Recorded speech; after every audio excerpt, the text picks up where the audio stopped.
Hey friends, this is Harsh in front of you. After a very long time, welcome once again to your channel, Being Up to Date. And first of all, sorry for have been inconsistent in presenting new videos to you guys. But believe me friends, I will not ruin the meaning of this channel. So as you all know that today I am going to deliver a lecture on 5G. So let's start the video without any further delay.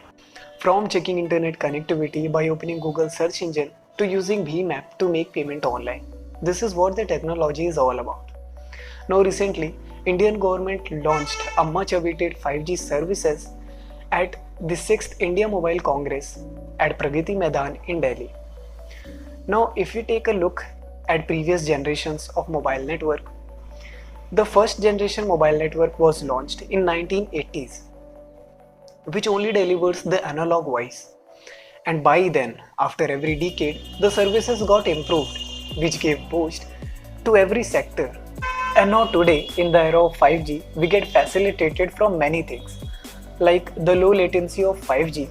Let us make digital payment even more fast and enable accessibility of education in remote areas of India, who are the future of our new India. And it will also become possible to provide better healthcare services and financial inclusion to India's rural and remote population, for whom access to a physical bank is not possible.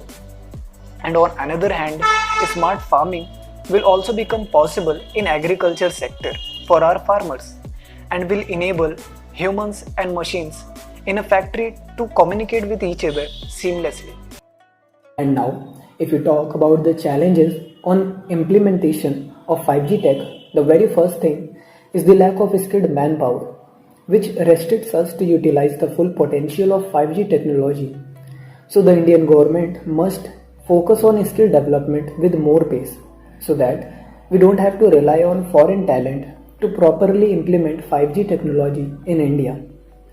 Also, there is lack of fiber infrastructure, which indicates the country's low investment in fiber and backhaul infrastructure, and that's the reason it may not be able to reach rural and remote places. So the government should focus more on making policies that give importance to fiber deployments to improve infrastructure and last mile connectivity for 5G. And a new technology like 5G can take a long time to be common for ordinary people. So it is important for us to make 5G services affordable for all.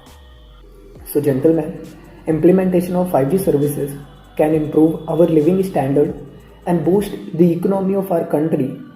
And for that, effective steps should be taken to make sure the benefits are available to everyone, including the people living in remote areas.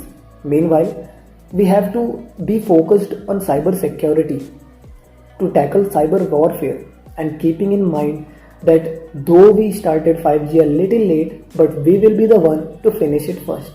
Thank you. Jai Hind, Jai Bharat.